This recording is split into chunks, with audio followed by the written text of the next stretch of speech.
अस्सलामु अलैकुम व रहमतुल्लाहि तआला व बरकातुहू। अल्हम्दुलिल्लाहिल्लज़ी तसरीफ़ुल अहवाल व तख़फ़ीफ़ुल अथक़ाल वस्सलातु वस्सलामु अला सय्यदिल हादीन इला महासिनिल अफ़आल व अला आलिहि व अस्हाबिहि अजमईन, अम्मा बअद, फ़अऊज़ु बिल्लाहिस समीइल अलीम मिनश शैतानिर रजीम। बिस्मिल्लाहिर्रहमानिर्रहीम।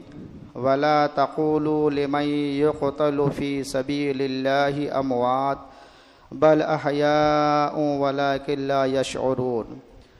सदक़ल्लाहुल मौलाना अज़ीम व सदक़ बल्लगना रसूलुहुन नबियुल अमीनुल मतीनुल मुबीनुल करीम व नहनु अला ज़ालिका लमिनश शाहिदीन व शाकिरीन वल्हम्दुलिल्लाहि रब्बिल आलमीन।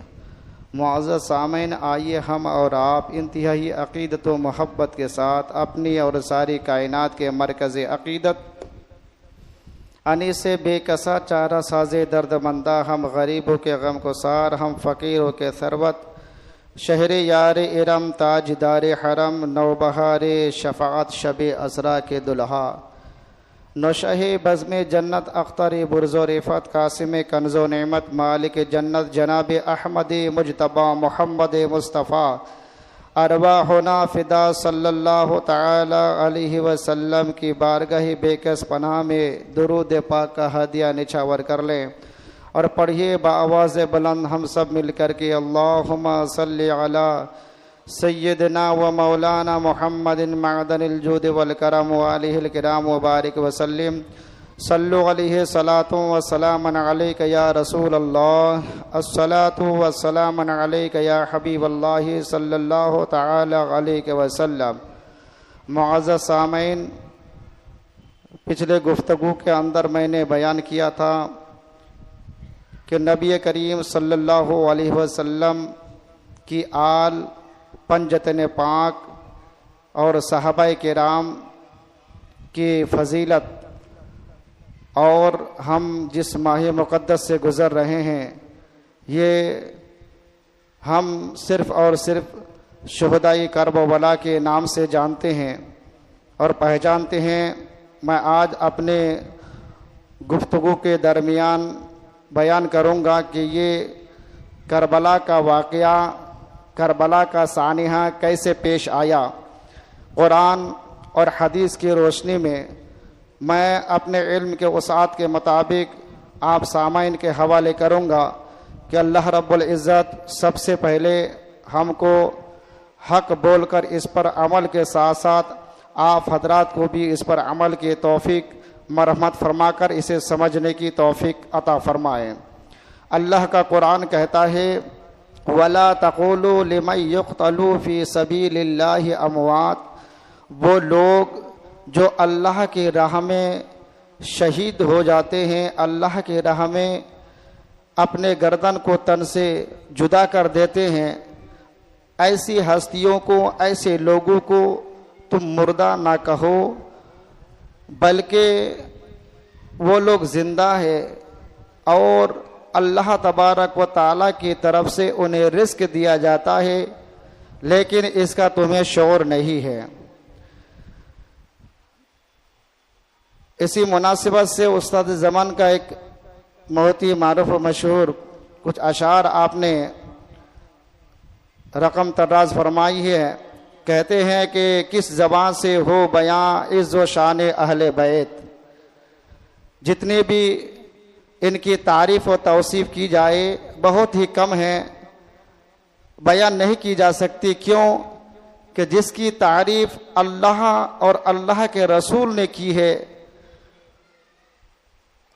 उनकी तारीफ़ हम जैसे गुनहगारों से नहीं हो सकती।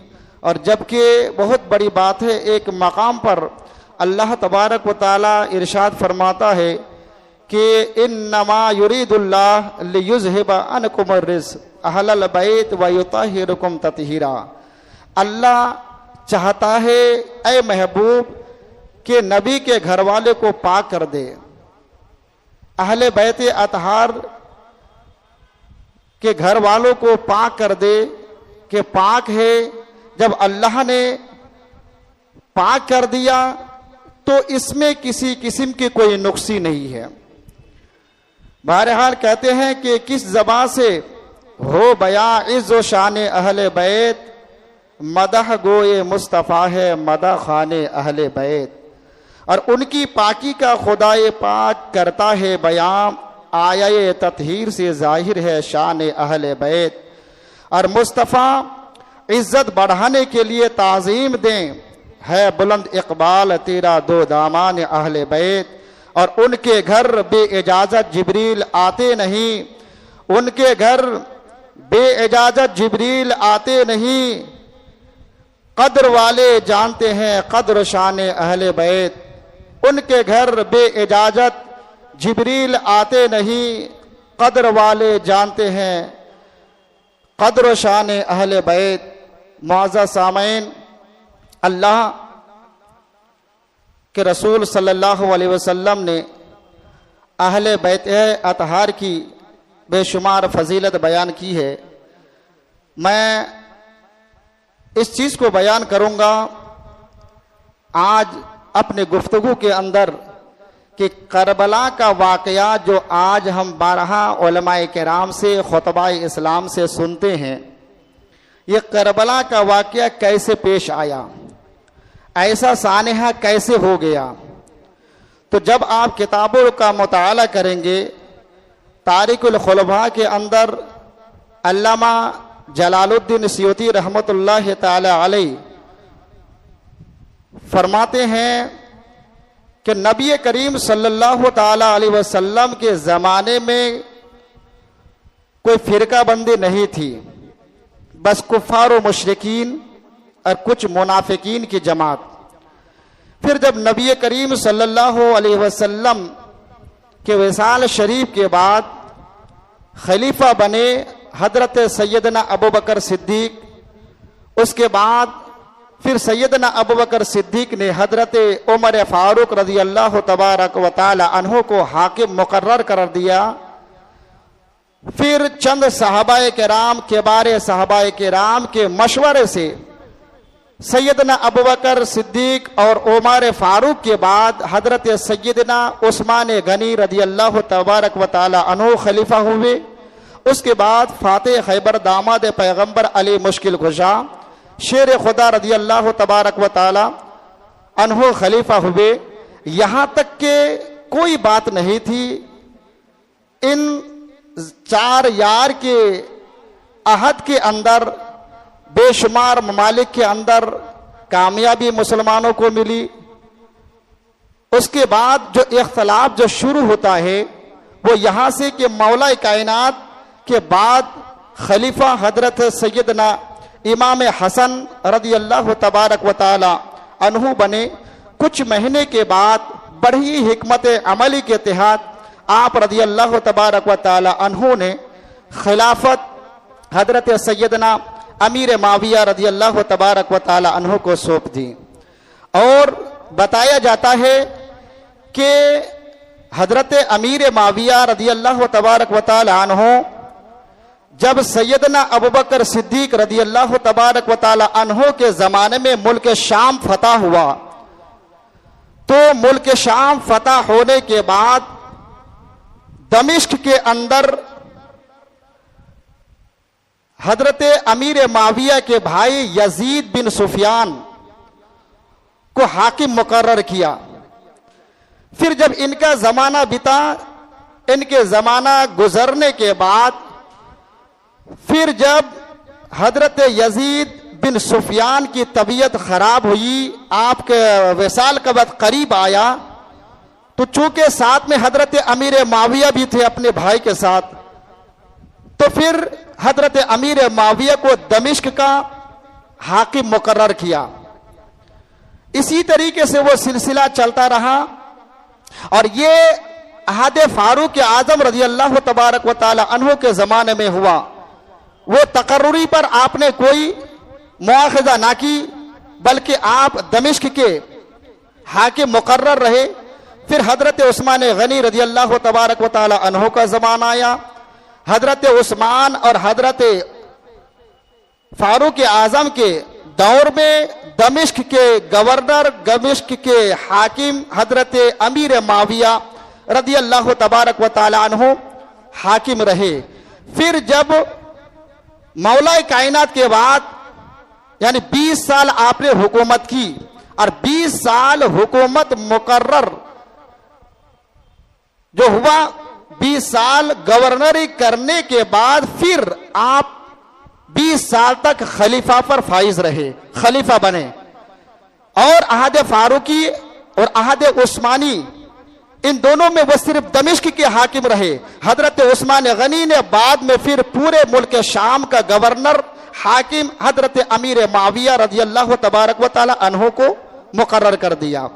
फिर उसके बाद जब हजरत सैयदना अमीर माविया रजी अल्लाह तबारक व तआला अन्हु के आखिरी लम्हात आ गए, अब दुनिया से जाने का वक्त जब करीब आ गया, तो फिर एक दिन जो उनका बेटा था यजीद, ये गया और जाने के बाद कहा कि अब्बा जान, आपके तो जाने का वक्त हो गया है, लिहाजा बताएं कि आपके बाद खलीफा मुकर्रर कौन होगा, हाकिम कौन होगा। आज लोग तारीख को पढ़ने में गलतियां करते हैं और न जाने सहाबी रसूल के बारे में क्या क्या बोलते हैं, ये सिर्फ सुन करके। हालांकि हर एक को पढ़ना चाहिए। मैं तारीख के हवाले बयान कर रहा हूं। हजरत अमीर माविया ये कातिबुल वही है, नबी करीम सल्लल्लाहु अलैहि वसल्लम इसे पसंद फरमाते और खुद ये सहाबी रसूल नबी करीम सल्लल्लाहु अलैहि वसल्लम को पसंद फरमाते। यहां तक के जाते जाते आपने वसीयत भी की कि जब मैं दुनिया से चला जाऊं तो नबी करीम सल्लल्लाहु अलैहि वसल्लम का कमीज मुबारक मेरे पास है, नाखून मुबारक मेरे पास है और कुछ तबर्रुकात मेरे पास है। जब मुझे कब्र के अंदर रखा जाए तो इन चीजों के साथ रखा जाए। अल्हम्दुलिल्लाह, तो ये मोहब्बत रसूल का दावा करने वाले, ये मोहब्बत रसूल का तकाजा करता है ऐसे अल्फाज। चुनांचे ये अमीर माविया ये सहाबी रसूल थे। और दूसरे एतबार से नबी करीम सल्लल्लाहु अलैहि वसल्लम के ये रिश्ते में साले भी लगते थे। साले क्यों? इसलिए कि नबी करीम सल्लल्लाहु अलैहि वसल्लम के अक़्द के तहत उम्मुल मोमिनीन हजरत उम्मे हबीबा जो आपकी बीवी है, ये अमीर माविया रदी अल्लाह तआला अन्हु की बहन है। तो इस रिश्ते के लिहाज से नबी करीम सल्लल्लाहु अलैहि वसल्लम के ये साले भी लगते हैं। इसलिए कहा जाता है कि अमीर माविया को कि ये उम्मत के मामू भी कहलाते थे इनको, कि ये अमीर माविया ये उम्मत के मामू है। बहरहाल तो यजीद गया और जाने के बाद कहा कि अब्बा जान, आप तो अब दुनिया से जा रहे हैं, दुनिया से कुछ करने का वक्त आ गया है, आप बताएं कि आपके बाद अब खलीफा कौन होगा। तो चुनांचे हजरत अमीर माविया ने कहा कि बेटा, खलीफा का मुस्तहिक तो कोई और है, लेकिन अब चूंकि मेरे बाद खलीफा तू ही होगा, लेकिन कुछ शराइत है, कुछ चीजों के मुतालिक मैं तुमसे जो है वसीयत करता हूं और इस पर अमल करते रहना। और वो वसीयत ये है कि अभी चूंकि इस वक्त इमाम हुसैन रजी अल्लाह तबारक व तआला अन्हु ये कम उम्र हैं, जब ये हद बुलूग को पहुंच जाए, क्योंकि ये खिलाफत जो है ये हमारे बाप दादाओं की नहीं है, बल्कि ये अली और अली की आल की ये अमानत है जो कुछ लम्हे के लिए, कुछ सालों के लिए हमें दिया गया है, मगर इसके मुस्तहिक हम नहीं है। बेटा, मैं तुम्हें खलीफा तो मुकर्रर करता हूं। अब जाहिर सी बात है, कौन जानता था कि यजीद इतना बड़ा पलित निकल जाएगा, ये गंदा निकल जाएगा। कोई बाप अपने बेटे के बारे में कह सकता है? जब तक के हजरत अमीर माविया बाहयात रहे, अल्लाह पर उनका गुनाह सरे आम नहीं, मंजर आम पर नहीं आया था, उसका फिस्को फुजूर मंजर आम पर नहीं आया था। मेरा ईमान बोलता है अगर उस वक्त वो शराब और जो फिस्को फुकूर, जो गंदी आदतें यजीद के अंदर पाई जाती थी, अगर हजरत अमीर माविया को मालूम होता तो कतई वो खलीफा मुकर्रर नहीं करती। ये हमारा इश्क, हमारा ईमान बोलता है कि सहाबी रसूल ऐसी गलती कभी नहीं कर सकते। बहरहाल चुनांचे कहा कि बेटा, वसीयत ये करता हूं कि अहले बैत अतहार को खिलाए बगैर मत खाना, उनको पिलाए बगैर मत पीना, उनको पहनाए बगैर मत पहनना। अहले बैत अतहार अली की आल बनी हासिम के साथ हुस्न सुलूक से पेश आना। चुनांचे ये वसीयत की और यजीद ने झूठा वादा किया कि अब्बा जान ऐसा ही होगा। उसके बाद बिल इख्तिसार अर्ज करूं, हजरत सैयदना अमीर माविया अब दुनिया से चले जाते हैं, इंतकाल हो जाता है।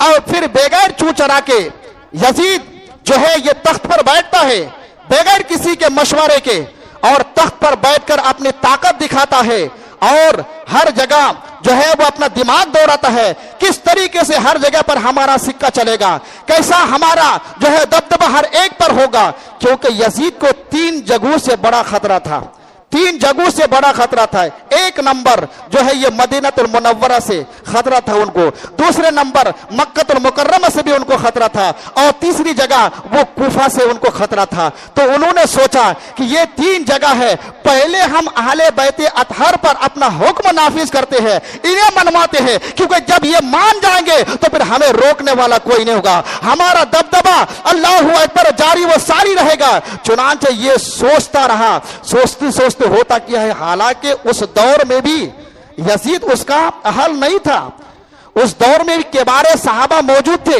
जैसा कि तारीख में आता है कि मक्कतुल मुकर्रमा के अंदर हजरत अब्दुल्ला इब्न जुबैर, तो हजरत जुबैर के साहबजादे हैं, साहबी रसूल है, जंगों में आपने शिरकत की, नबी के एक इशारे पर अपने जान को कुर्बान कर दिया, वो उस वक्त मौजूद थे। उसी तरीके से हजरत आसमा बिनते अबू बकर के जो साहबजादे वो भी उस वक्त मौजूद थे, जो साहबी रसूल है। हजरत अबू बकर सिद्दीक के नवासे वो भी मौजूद थे मक्कतुल मुकर्रमा के अंदर। और मदीनतुल मुनव्वरा के अंदर हजरत इमाम हुसैन मौजूद थे।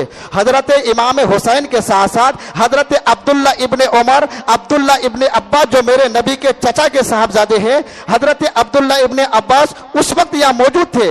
यानी उसके बावजूद इन लोगों के मशवरा किए उन्होंने जो है ये ऐलान कर दिया कि ऐसा करें कि हुसैन से जाकर के कहो कि वक्त का अमीरुल मोमिनीन यजीद कुर्सी पर बैठ चुका है, और हुसैन और उनके मानने वालों को चाहिए कि यजीद को अमीरुल मोमिनीन माने और अपना खलीफा माने। चुनांचे जब ये हुक्म जारी किया मदीनतुल मुनव्वरा के अंदर, तो मदीनतुल मुनव्वरा के अंदर एक सहाबी रसूल थे जो गवर्नर उस वक्त। चुनांचे जब उस सहाबी रसूल ने इमाम हुसैन और केबारे सहाबा को यानी अब्दुल्ला इब्ने उमर को, अब्दुल्ला इब्ने अब्बास को, इन लोगों को बुलाए, आए और आने के बाद कहा कि देखो दमिश्क के अंदर यजीद तख्त पर बैठ चुका है, अब उनका हुक्म यह है कि मैं आप लोगों को दावत दूं कि आप लोग यजीद को अमीरुल मोमिनीन माने, खलीफा तस्लीम करें। चुनांचे वो साहबी रसूल थे, अब वो क्या करते, मेरे पास कोई दूसरा रास्ता नहीं है। चुनांचे ये कहते कहते हजरत सैयदना इमाम हुसैन खड़े हो गए और आपने फरमाया कि आपने ये कैसे मान लिया कि ये जो यजीद जो फांसी के ये फिस्क व फुजूर में ये मुब्तला हमेशा रहता है, जो शराबी है, जो तारिक सलात है, वो नमाज को छोड़ने वाला है, नमाज को छोड़ता है। इसलिए कि वो दौर ऐसा दौर था अल्लाहु अकबर कि जो ईमान वाले थे वो हर एक को हाकिम नहीं मानते थे। आजकल तो हम अपना रहबर किसे मत है, चर्च पीने वाले, गाजा पीने वाले, नमाज छोड़ने वाले, सौमो सलात को तर्क करने वाले को हम अपना इमाम मानते हैं, हम अपना लीडर मानते हैं। लेकिन नहीं, इसलिए सहाबा सहाबा है। अल्लाहु अकबर। हजरत सैयदना इमाम हुसैन ने कहा ये कैसे अमीर हो सकता है, ये मोमिनों का ये खलीफा कैसे हो सकता है जो ये नमाज को भी छोड़ता है, ये शराब भी पीता है, ये अय्याशी भी करता है। अल्लाहु अकबर, मैं इसे तस्लीम नहीं कर सकता। और ये पैगाम उन्हें पहुंचाओ कि हर कोई माने ना माने, मगर इमाम हुसैन और जो केबारे साहबा है ये मानने को तैयार नहीं है। चुनांचे ये बात जब यजीद तक पहुंची तो यजीद ने दूसरी मर्तबा कहा कि उस पर सख्ती करो, इमाम हुसैन और जो केबारे साहबा है उन पर सख्ती करो, और इस तरीके से सख्ती करो कि अगर जंग करने की जरूरत पड़े तो उनसे जंग करो। चुनांचे दोबारा गवर्नर ने बुलाया और बुलाने के बाद इमाम हुसैन से कहा कि हुजूर मैं क्या करूं, अहले बैते अतहर से मुझे बेपनाह मोहब्बत है, मैं मोहब्बत करता हूं, लेकिन इधर हुक्म भी है बादशाह का और ये नौकरी का सवाल भी है। अगर मैं आप पर सख्ती ना करूं तो फिर ये नौकरी चली जाएगी। लिहाजा इमाम आप कोई रास्ता हमें बताएं कि मेरी नौकरी भी बरकरार रहे और बात भी बन जाए। तो उस वक्त हजरत सैयदना इमाम हुसैन, जो दूसरों के लिए हमेशा जीते हैं, अपने लिए कभी जीते नहीं, इमाम हुसैन रजी अल्लाह तबारक व तआला अन्हु ने फरमाया कि ठीक है, कोई बात नहीं है, मैं रास्ता निकालता हूं। और रास्ता यह निकालता हूं कि मैं ही मदीना छोड़ करके कूच कर जाता हूं, आपकी कुर्सी भी बच जाएगी और अहले बैत के साथ तुम्हारी गद्दारी भी शुमारी नहीं की जाएगी। चुनांचे हजरत सैयदना इमाम हुसैन रजी अल्लाह तबारक व तआला अन्हु अपने घर आते हैं और घर आने के बाद कहते हैं कि ए मेरे घर वालों, उड़ जाओ, मदीने की सरजमी हमारे लिए तंग हो चुकी है। सब बेदार होते हैं रात के वक्त कि अभी अभी हमको मदीना छोड़ना है और मदीना छोड़ करके हमने मक्कतुल मुकर्रमा जानी है। आपको पता है, यही वो नाना जान है। रजबुल मुरज्जब के 27वीं तारीख को नबी करीम सल्लल्लाहु अलैहि वसल्लम मदीनतुल क्या कहते हैं मक्कतुल मुकर्रमा छोड़ करके मदीनतुल मुनव्वरा आए। और यही रजबुल मुरज्जब के 27वीं तारीख है कि इमाम हुसैन अल्लाहु अकबर ये मक्कतुल मुकर्रमा से मदीनतुल मुनव्वरा से मक्कतुल मुकर्रमा के सरजमीन की तरफ आ रहे हैं। अल्लाहु अकबर। चुनांचे जैसे घर वाले को बुलाया कि यजीद का हुक्म है, ये हमें रहने नहीं देंगे। चुनांचे सारे लोगों को, घर वालों को उठा करके इकट्ठा किया और रात के आखिरी हिस्से में निकले। उस वक्त सैयदना इमाम हुसैन सबसे पहले अपने नाना जान मुस्तफा जान रहमत सल्लल्लाहु ताला अलैहि वसल्लम के दरबार में हाजिर दी। मजार के ऊपर अच्छा अल्लाह अकबर लिपट गए और लिपटने के बाद जारू कतार लोने लगे, कहने लगे नाना जान, आप मुझे पहचान रहे हैं कि मैं आपका नवासा, आपका बेटा हुसैन हूं। वो हुसैन हूं जिसे आप अपने कंधे पर बैठाया करते थे। मैं वही दिल भरे फातिमा हूं जिसका गहवारा फरिश्ते आकर झुलाया करते थे। नाना जान या अबता, मैं वही हुसैन हूं अल्लाह अकबर जिसे आप कंधे पर बैठा करके आप रास्ते चला करते थे। अल्लाह अकबर, मैं वही हुसैन हूं जिसे आप अपने गोद में बिठाते थे। मैं वही हुसैन हूं जिनके पेशानी को आप चूमा करते थे, जिनके हाथों को आप चुमा करते थे। नाना जान, मदीने की सरजमीन हमारे लिए तंग कर दी गई है, यहां हमें इजाजत नहीं है। ये नाना जान, मैं आपका दर छोड़ करके मैं जा रहा हूं। अल्लाहु अकबर। ये अर्ज करते हैं अपने नाना के बारगाह में और अर्ज करते करते आंख लग जाती है। उतने में देखते क्या है कि ख्वाब में नबी करीम सल्लल्लाहु ताला अलैहि वसल्लम तशरीफ लाते हैं और इमाम हुसैन के सर मुबारक को अपने गोद मुबारक लेकर के अल्लाह अकबर तसल्ली दे रहे हैं और कह रहे हैं कि बेटा हुसैन, बेटा हुसैन, बेटा हुसैन, बहुत जल्द तू मेरे साथ आ मिलेगा।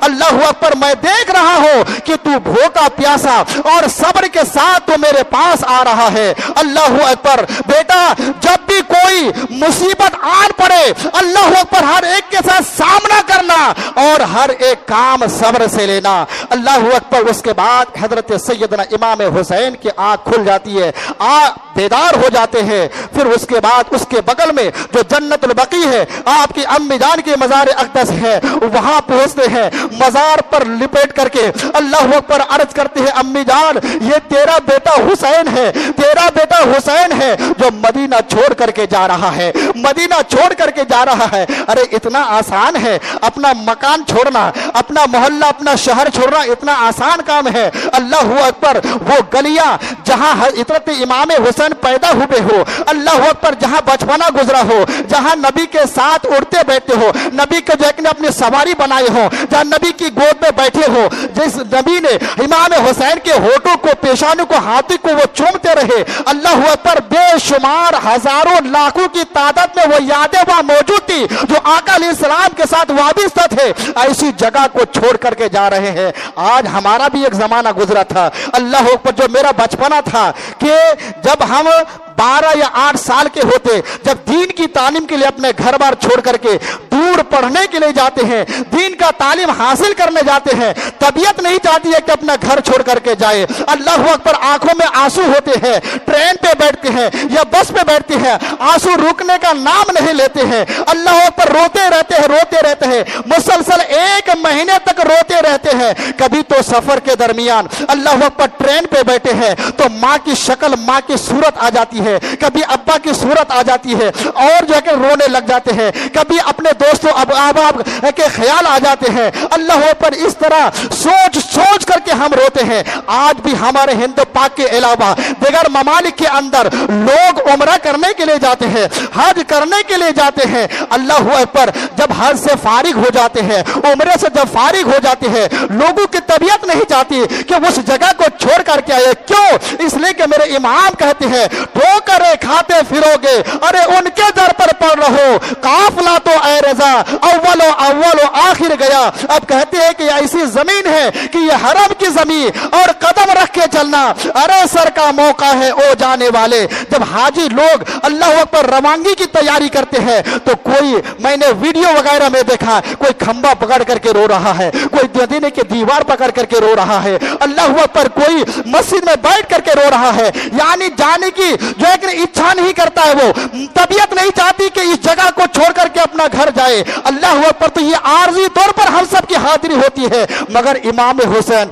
अल्लाह पर जहां पैदा हुए हो, जहां पले बड़े हुए हो, जहां पे जो है अपने नाना के साथ चलते फिरते रहे हो, किबार सहाबा के साथ उड़ते बैठते रहे हो, आज उसी इमाम हुसैन को मदीनातुल मुनव्वरा से निकाल दिया जा रहा है। अल्लाह पर सारे जो है यादों को छोड़ करके, मदीने को छोड़ करके और मक्कतुल मुकर्रम की तरफ रुझान हो रहा है। चुनांचे कहा जाता है कि साथ में कितने लोग थे? उनके घर वाले, आपकी 2 बीवियां थी, आपके बच्चे थे, कासिम बिन हसन, अली अकबर, अली असगर, इस तरीके से जो घर के औरा अफराद तकरीबन 12 या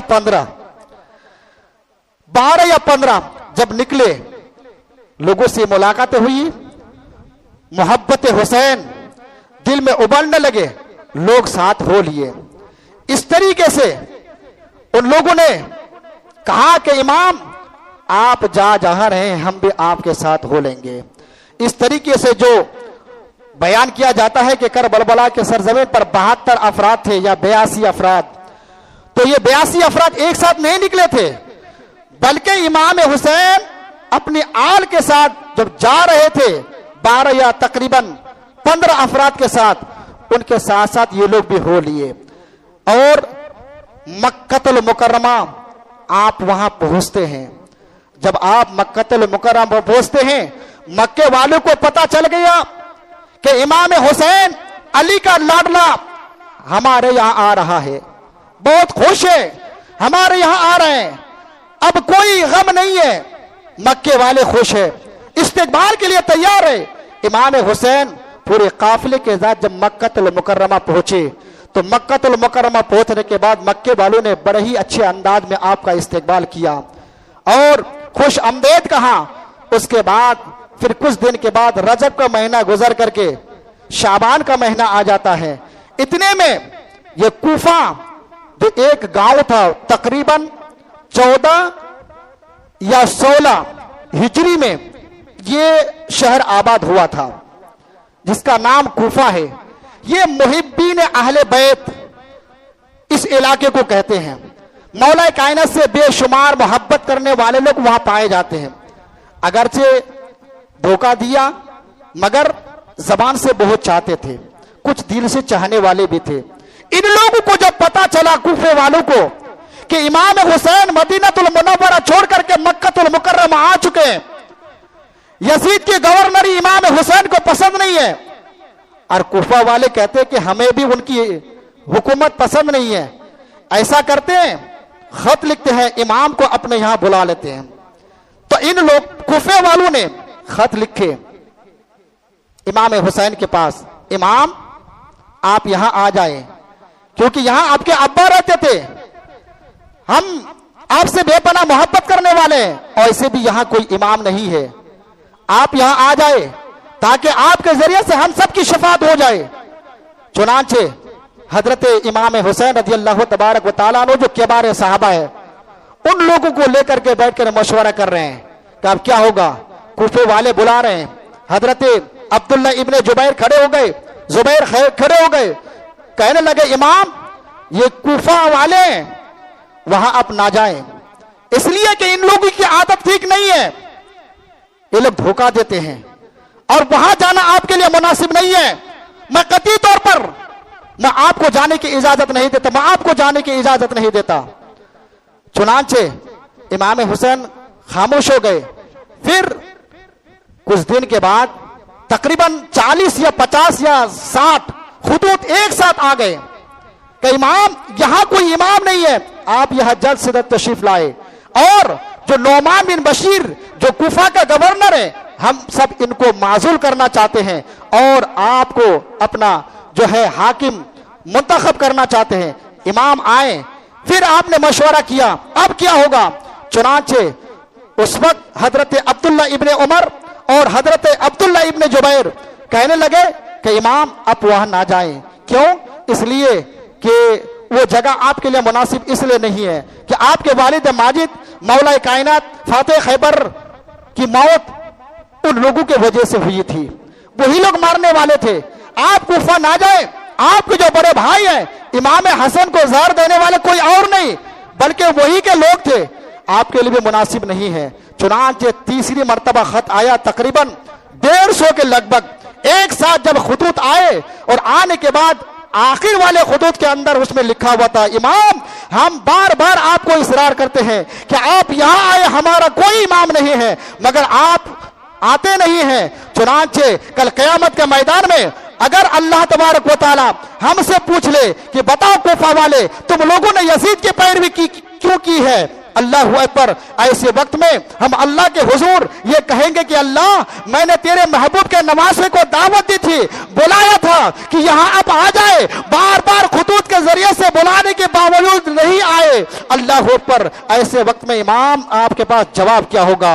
अल्लाह अकबर, जैसे आखिरी खत पढ़ते हैं आपका दिल बिल्कुल दहल जाता है, खशियत इलाही पैदा हो जाती है और वो अपने सहाबा से मशवरा करते हैं कि बताओ अब इसका क्या जवाब होगा। अब तो मेरे पास कोई रास्ता बनता ही है, मगर हजरत अब्दुल्ला बिन जुबैर अल्लाह पर वो कहने लगे इमाम फिर भी मैं आपको इजाजत नहीं देता, ऐसा है कि आप अपनी जगह पे किसी और को भेजे, उस इलाकों को वो समझे, जाकर के देखे कि वहां का माहौल कैसा है, और अगर वहां का माहौल अगर अच्छा हो उसके बाद फिर आप जाए, वरना डायरेक्ट मैं आपको जाने की इजाजत नहीं देता। चुनांचे फिर किसको भेजा जाएगा। उस दौर में सबसे ज्यादा चाहने वाले इमाम हुसैन वो अपने भाई हजरत मुस्लिम बिन अकील को चाहते थे,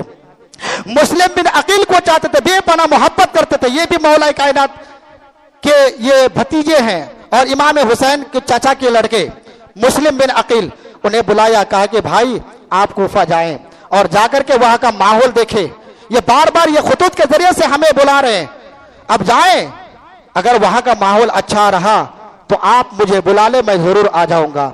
हजरत मुस्लिम अपने दोनों बच्चों को लेकर के इमाम हुसैन के हुक्म की तामील करते हुए निकलते हैं। जैसे ही कूफा पहुंचे अल्लाह पर कूफे वालों ने आपका जबरदस्त तरीके से इस्तेमाल किया, और रवायतों में आता है कि शाम होते होते 12,000 लोगों ने अल्लाह पर आपके हाथ पर बैत हो गए। इस तरीके से दूसरा दिन यही गुजरा तो तकरीबन आधे से ज्यादा कूफे वाले तकरीबन 40,000 के लगभग आपके हाथ पर बैत हो गए। इमाम मुस्लिम इन लोगों की आदत को देख करके बहुत खुश हुए, फौरन खत लिखा इमाम हुसैन को, भाई हुसैन यहाँ के हालात बहुत ही अच्छे हैं, आप जल्दी तशरीफ लाए। ये खत लिख करके रवाना कर दिया, और जैसे ही रवाना किया, क्योंकि कूफे के हर लोग अच्छे नहीं थे, दावा तो आहले बैत के मोहब्बत का करते थे, मगर दिल का इतने लोग गंदे थे कि आज भी नजीरों में अगर किसी के पास धोखेदारी की बीमारी हो, धोखा देने की आदत हो, तो उनको कूफा से ताबीर करते हैं। क्यों कि कूफियों के अंदर ये धोखा देने की आदत, ये बीमारी पाई जाती थी।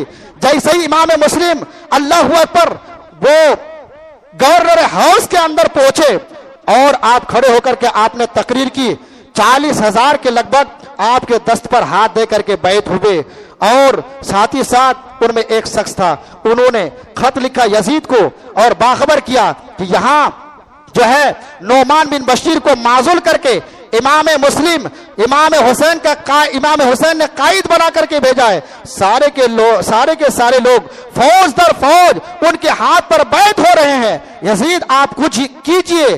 चुनांचे वो दहल गया, वो हिल गया, अब क्या होगा। तो यजीद वो दमिश्क में बैठ करके वो सोचने लगा कि एक ऐसा आदमी को वहां भेजा जाए जो सबसे बड़ा जालिम हो, जो बेरहम हो। जब चुना गया तो किसी ने जाकर के बताया, इसलिए कि हाकिम उतना खतरनाक नहीं होता है जितने खतरनाक मशाविर होते हैं। हाकिम जो बिगड़ता है, बादशाह जो बिगड़ता है, वो मशाविर की वजह से बिगड़ता है। ये तरह तरह के जो है मशवरे देते हैं और उनके दिमाग में बैठाते हैं। ऐसा ही हुआ, जो यजीद जो फांसी को फाजिर था, अल्लाह अकबर, उनके जितने भी मशाविर थे वो सब बेशरम जालिम किस्म के थे, सबके सब अय्याशी थे। एक यहूदी भी था, वो कहा कि यजीद एक बसरा के अंदर एक हाकिम है जिसका नाम इब्ने जियाद है, ये हरामी है, इनका बाप का अता पता नहीं है और वो आपके मुआफिक है भी, वो बेरहम भी है। ऐसा कीजिए कि आप भेजिए उनको। यजीद ने खत के जरिए से इब्ने जियाद को कूफा का गवर्नर बना करके भेजा। अल्लाह अकबर, इधर मजलूम हुसैन को कोई पता नहीं कि हो क्या रहा है। चुनांचे इब्ने जियाद इधर से निकले बसरा से और ये सोच करके निकले कि इमाम मुस्लिम ने उधर अपने भाई इमाम हुसैन को बुलाया है, उनको पहुंचने से पहले पहले हम वहां पहुंच जाएं। तो रात अंधेरी थी, शाम के वक्त पहुंचे। कूफे वालों को पता चल गया इमाम हुसैन आया है, इमाम हुसैन, लेकिन वो इमाम हुसैन नहीं थे।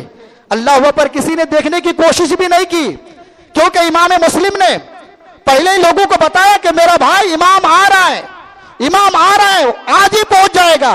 चुनांचे पहुंचने में देरी हुई, इधर इब्ने जियाद पहुंच गया। सारे लोग उनके इस्तेकबाल को लग गए, उनके इस्तेकबाल किए और बगैर चू चढ़ा के वो गवर्नर हाउस में पहुंच करके खड़ा होकर के उसने पर्दा हटाया और कहा कि मैं अमीरुल मोमिनीन अल-इयाज़ु बिल्लाह, यजीद का भेजा हुआ, मैं खलीफा हूं उनका, अस्तगफिरुल्लाह।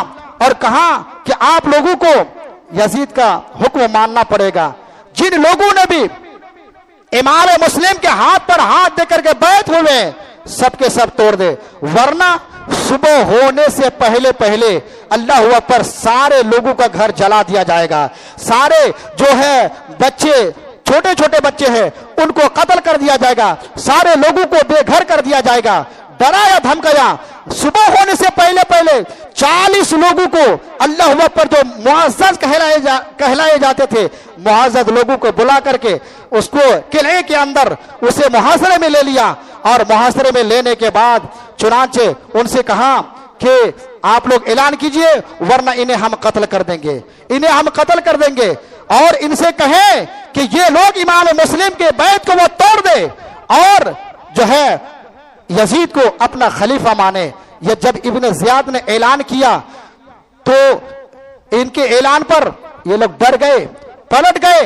अल्लाह पर सारे लोगों ने छोड़ दी और हर एक अपने अपने छत पर खड़े होकर के अपने खानदान वालों को बाखबर किया कि हमने मुस्लिम के जो है बैत को तोड़ दिया है, लिहाजा तुम लोग भी तोड़ दो। क्यों? इसलिए कि इब्ने जियाद आ चुका है।